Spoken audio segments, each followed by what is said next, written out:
بسم الله الرحمن الرحيم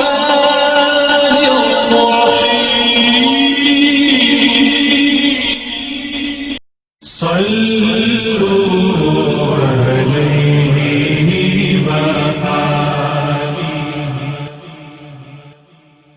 صلوا عليه وآله السلام علیکم ورحمۃ اللہ وبرکاتہ۔ دوستو، جن لوگوں نے اسلام شروع میں قبول کیا جب رسول اللہ صلی اللہ علیہ وسلم نے اسلام کی دعوت دی، تو ان میں سے حضرت صلی اللہ علیہ وآلہ وسلم کے محبوب غلام زید بن حارثہ بھی اسلام قبول کرنے میں سبقت لے گئے۔ اصل میں یہ حضرت خدیجہ رضی اللہ تعالیٰ کے غلام تھے۔ حضرت صلی اللہ علیہ وآلہ وسلم سے شادی کے بعد انہوں نے رسول اللہ صلی اللہ علیہ وآلہ وسلم کو دے دیا کہ اب یہ آپ کی ذمہ داری میں تھے اور آپ ان کو کیسے رکھتے ہیں کیسے نہیں ہے۔ یہ ایک جنگ میں قیدی بن کر آئے تھے۔ زید رضی اللہ تعالیٰ کے والد اور چچا ان کو ڈھونڈتے ہوئے مکہ آ گئے اور وہ یہ چاہتے تھے کہ فدیہ دے کر وہ رسول اللہ صلی اللہ علیہ وآلہ وسلم سے آپ کو لے جائیں۔ حضرت زید کے والد گرامی اور چچا یہ جب مکہ تشریف لائے تو انہوں نے رسول اللہ صلی اللہ علیہ وآلہ وسلم کے بارے میں دریافت کیا کہ وہ کہاں ہیں، تو پتہ چلا کہ آپ صلی اللہ علیہ وآلہ وسلم مسجد میں مصروف عبادت ہیں۔ دونوں آپ صلی اللہ علیہ وآلہ وسلم کی خدمت میں حاضر ہوئے اور آ کے عرض کرنے لگے، اے ابن عبد المطلب، اے ہاشم کی اولاد میں سے آپ اپنی قوم کے سردار کے بیٹے ہیں، تو آپ کے لوگ حرم کے رہنے والے ہیں، اللہ تعالیٰ کے ہمسائے ہیں، اللہ تعالیٰ کے گھر کے ہمسائے ہیں، قیدیوں کو چھڑاتے ہیں، غریبوں کو کھانا کھلاتے ہیں اور قیدیوں کا خیال کرتے ہیں، تو آپ کے پاس ہمارا بیٹا ہے، ہم اس کو لینے کے لیے آئے ہیں۔ صاف ظاہر ہے جب کوئی کسی کے پاس کام جاتا ہے تو وہ اس کی تعریفیں تو کرتا ہی ہے تاکہ اس کا دل خوش ہو جائے اور اس کی بات مان لے، لیکن رسول اللہ صلی اللہ علیہ وآلہ وسلم کے اندر تو یہ کوالٹیز، یہ خوبیاں از حد درجہ موجود تھیں۔ تو آپ صلی اللہ علیہ وآلہ وسلم نے پوچھا کہ کس کو لینے کے لیے آئے ہو، تو انہوں نے کہا جی آپ کا جو غلام ہے اس کو ہم آپ سے لینے کے لیے آئے ہیں اور آپ ہم سے قیمت لے کر ہمیں وہ واپس کر دیں اور آپ کا بہت بڑا ہم پر احسان ہوگا اور ہمارے ساتھ اسے جانے کی اجازت دیں۔ آپ نے پوچھا وہ کون ہے؟ کہنے لگے زید بن حارثہ۔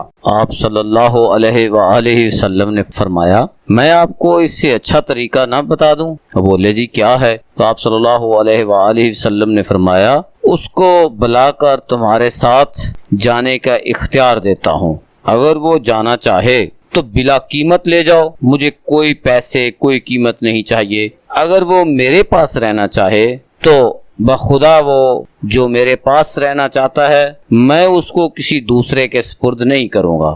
دونوں بڑے خوش ہوئے اور بیک زبان بولے آپ نے تو بڑے انصاف کی بات کی ہے۔ اب ان کا ذہن یہ تھا کہ غلام جو ہے جب اس کو آزادی ملے بھلا وہ غلامی کی زندگی کیسے گزارے گا، وہ تو اپنے چچا اور اپنے باپ کو دیکھ کے وہ بھاگ اٹھے گا۔ اس بات پہ حضرت زید رضی اللہ تعالیٰ کو بلایا گیا اور پوچھا آپ نے کہ یہ آدمی کون ہے؟ حضرت زید رضی اللہ تعالیٰ فرمانے لگے کہ یہ میرا باپ ہے اور یہ میرا چچا ہے۔ رسول اللہ صلی اللہ علیہ وآلہ وسلم نے پھر پوچھا کہ تم مجھے اور میرے حسن اخلاق کو بھی جانتے ہو، میں تمہیں ایک اختیار دیتا ہوں، میرے پاس رہنا چاہو تو بہتر اور ان کے ساتھ جانا چاہو تو بہتر، جیسے تمہاری مرضی تم یہ کر لو۔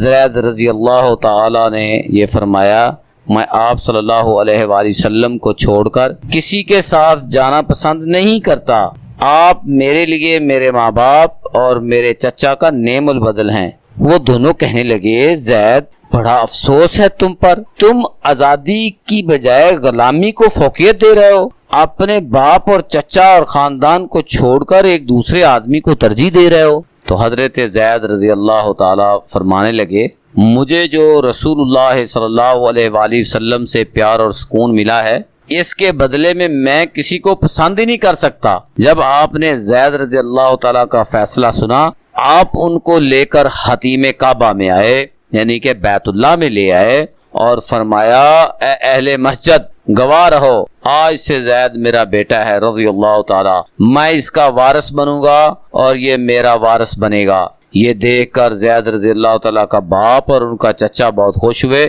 اور مطمئن ہو کر واپس چلے گئے۔ اس دن سے حضرت زید کو زید بن محمد صلی اللہ علیہ وآلہ وسلم کہہ کر پکارا جانے لگا، یہاں تک کہ اسلام آیا اور اللہ کا پھر یہ سورہ احزاب میں حکم آ گیا کہ جو منہ بولے بیٹے ہیں وہ آپ کے بھائی ہیں دین کے اندر، اور ہر ایک کو اس کے باپ کے نام سے ہی پکارا جائے گا۔ تو پھر حضرت زید رضی اللہ تعالیٰ کو دوبارہ زید بن حارثہ کہا جانے لگا۔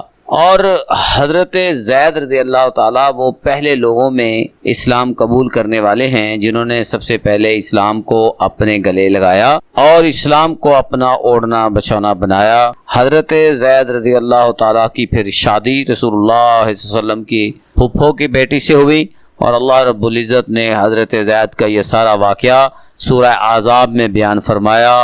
حضرت زید کے بیٹے حضرت اسامہ بن زید تھے جن سے رسول اللہ صلی اللہ علیہ وآلہ وسلم اپنے بچوں کی طرح پیار کیا کرتے تھے، اور انہیں ایک لشکر کا سالار بنا کر بھیجا۔ جب آپ دنیا سے تشریف لے جا رہے تھے تو ان کے لشکر کو حضرت ابوبکر صدیق رضی اللہ تعالیٰ نے رسول اللہ صلی اللہ علیہ وسلم کے بعد اسی طرح رخصت کیا جس طرح رسول اللہ صلی اللہ علیہ وآلہ وسلم رخصت کرنا چاہتے تھے۔ یہ تھے وہ رسول اللہ صلی اللہ علیہ وسلم کے پیارے ساتھی، آپ کے غلام حضرت زید بن حارثہ، جن کے بارے میں ہم آپ کو تفصیل بیان کر چکے ہیں۔ السلام علیکم ورحمۃ اللہ۔